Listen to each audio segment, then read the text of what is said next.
resta dúvida que é fundamental a integração latino-americana. Mas eu fico pensando, ela não está ficando cada dia mais complexa, mais difícil? Olha, Argentina nas mãos da extrema-direita, Paraguai, idem, o Peru teve um golpe lá e o golpe segue, né? E agora o Equador segue também, aliás, para muitos observadores, o Equador já é uma ditadura, né? Vai continuar sendo, não é? E, enfim, para a gente ficar nesses casos, né? Não está o Brasil assim ficando meio cercado aí? Não, eu acho que o Brasil tem representatividade, o Brasil tem cacife, o Brasil tem poder, o Brasil tem economia, o Brasil tem relações que dá para ele fazer uma concertação, principalmente com o México, com a Colômbia, com o Uruguai, com a Bolívia, fazer parcerias como fizemos no Chile, e algumas parcerias que tiveram vitórias, como foi a disputa da direção da OEA, e agora essa nota assinada por 30 dos 33 países que integram a CELAC. Eu acho que nós temos que insistir.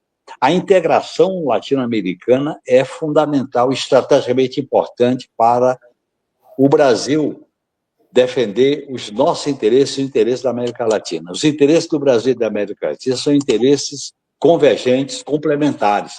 E eu acho que nós podemos apostar nesse caminho. E apostar na geopolítica, no sentido de que a unidade não é ideológica nem política, é uma unidade de interesses geopolíticos, no sentido comercial, no sentido da segurança, no sentido industrial, no sentido de enfrentar os problemas relacionados com a nossa fronteira seca. Então, acho que são temas que nós devemos trabalhar.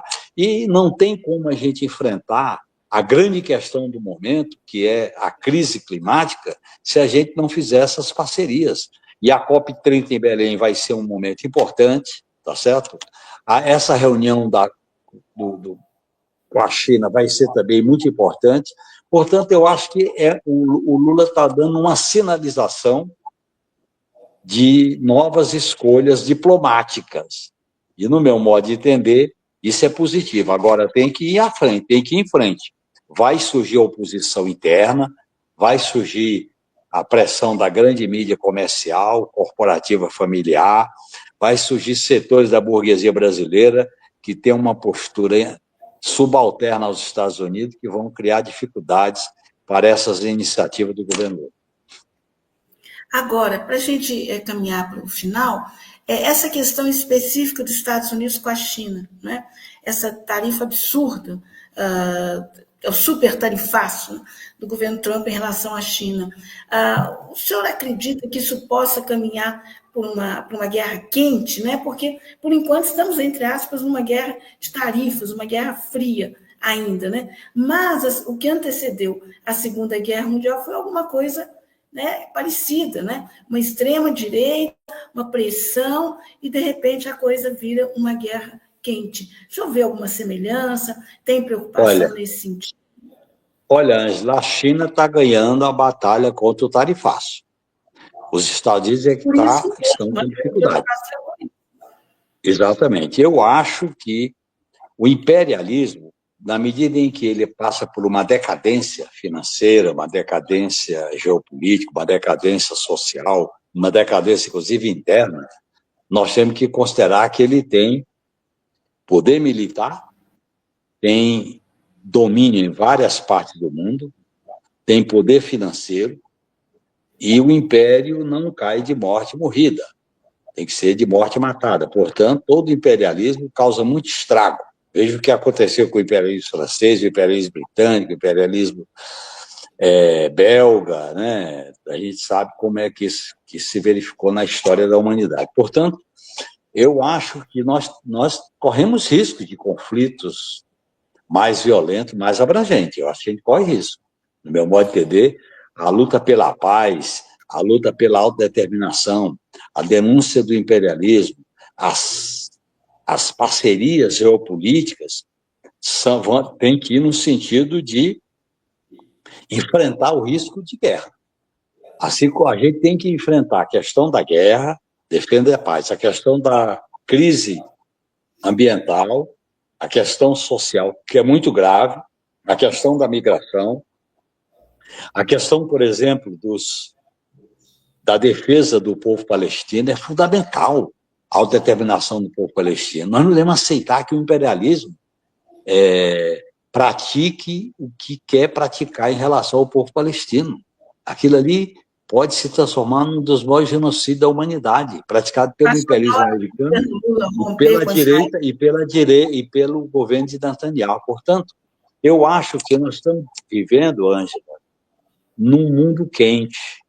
No mundo quente, nós temos que estar preparados para fazer nossas alianças, nossas escolhas, para evitar o pior. Há risco, sim, porque o mundo atravessa desafios enormes nesse momento. O Pedro está com vários superchats para perguntas para o senhor também. Vários é uma palavra forte. Tá faltando muito superchat. A gente fechou os membros aqui. Agradecer a turma maravilhosa aqui. Mas vamos, gente, vamos contribuir, que é muito importante. Genuíno tá falando que a gente vive no mundo quente. Eu ia falar literalmente, né, Genuíno? A gente tá queimando. Literalmente quente. Aliás, no mundo quente, Pedro, nós temos que trabalhar também com essa temperatura para poder acertar bem a defesa de princípios fundamentais para o futuro da humanidade. Sim, sim. Mas perguntas você tem, não tem? Eu vi aqui algumas perguntas. Temos. Não, deixa eu pegar aqui, ó. Tem perguntas, comentários. A Maria Teresa Seco está aqui com a gente. Agradecer o Felipe Martins. Agradecer a Ângela CR, brilhantes as análises do queridíssimo Genuíno. A Zelina Silvano, que é nossa membra, diz aqui: a Globo não fez autocrítica, foi protocolar dizendo que Lula não devia nada à justiça e evitou um processo. Você acredita nisso, Genuíno? Não fez autocrítica, como não fez autocrítica do apoio ao golpe de 64, como um apoio que deu à ditadura militar no período mais terrível, que foi o período Médici. Não fez, porque a Globo se coloca com um superpoder. A Globo é um monopólio, pessoal. A Globo ela quer ditar como o Brasil deve ser governado. O Brizola dizia que esses comentaristas da Globo são os eunucos do capitalismo, quer dizer, são reprodutores da concepção, da ideologia, dos interesses. Portanto, não fez e não vai fazer. É a arrogância, a petulância, né? O preconceito em relação à esquerda, o preconceito em relação ao Lula, o preconceito em relação aos movimentos populares, a maneira como trata o PT. É uma maneira, inclusive, às vezes eles fazem o jornalismo de guerra, o jornalismo de combate. É só a gente ver como eles dão certas pesquisas. Por exemplo, aquela pesquisa feita com formadores de opinião do sistema financeiro, que eles deram como pesquisa, aquilo ali é tipo de jornalismo partidário, jornalismo de guerra. Eu aprendi, viu, Pedro, na minha vida política, que não há pesquisa idônea, nem há mídia neutra. Não há. Nem pesquisa idônea, nem mídia neutra. Não há. Então, eu acho que isso aí é a lição que a gente tem que aprender para o avanço da democracia no Brasil. E se a gente não enfrenta essa questão, assim como tem a questão da tutela militar, a questão do sistema eleitoral e partidário, nós vamos sempre correr risco de crises políticas, porque a população se desacredita com a democracia não produz melhoria da qualidade de vida, e as pessoas, no desespero, vão ser massa de manobra ou para os fascistas, ou para a religião da prosperidade, ou para as aventuras de serem controladas pelas milícias e pelos poderes paralelos que estão se espalhando pelo Brasil.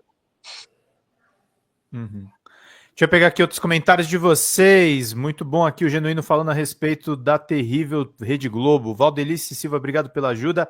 Ana Silvia Mendonça está aqui presente com a gente. Thelma Barros também conosco. Maria Campos fechou aqui as nossas membresias. Regina Montanari. Lembrando, gente, nós somos uma mídia conectada diretamente com você que está nos assistindo. Não tem patrocínio aqui de banco, nem de indústria. A gente é dependente desse povo que nos assiste aqui. O Fernando Monteiro mandou: quando eu falei antes de acelerar a indústria brasileira, os benefícios é na paz social. Esse tarifaço do Trump é uma oportunidade de industrializar o Brasil agora, né, Genuíno? Claro, eu acho que é uma oportunidade que o Brasil devia, a exemplo do que o Vargas fez na nos preparativos e no período da Segunda Guerra Mundial, eu acho que o Brasil devia examinar essa experiência e tomar algumas decisões para fortalecer a reindustrialização do país em novos termos, em novos parâmetros, em novas formulações. Deixa eu pegar aqui outros comentários de vocês, pegar aqui também o nosso querida Maria Tereza Lacerda, Maria Campos está aqui com a gente, agradecer também a Lia Lopes que mandou Ângela Maravilhosa e Glauber Fica. Mirtes Iris mandou pra gente, pra cima Glauber Braga, estamos juntos diretamente de Rio Branco no Acre. Felipe Torrenzini, a imprensa corporativa sempre será golpista. Deixa eu pegar aqui outros comentários de vocês, obrigado pela presença de todo mundo. Zelina Silvano, os Estados Unidos vêm com gás para cima do Lula, não só o Trump, por isso estão ressuscitando a Lava Jato e o Temer. Observe o papel dele nas negociações. Você acha que estão revivendo o Temer, ou Genuíno? Eu acho que é uma carta fora do baralho, é uma carta fora do jogo. Eu acho que o estrago que ele fez ao país foi muito grande. No meu modo de entender, eles vão resgatando certas personalidades, mas para legitimar o objetivo deles, que é produzir uma alternativa que seja em oposição ao Lula, em oposição à esquerda. Aí eles produzem liderança, resgatam a história, vão dando espaço. Eu acho que é muito mais isso do que apostar num cara desse, como o Temer, como alternativa para valer. Eles usam dessa liderança, desses nomes, para fortalecer o objetivo deles, que é de normalizar a construção de uma alternativa.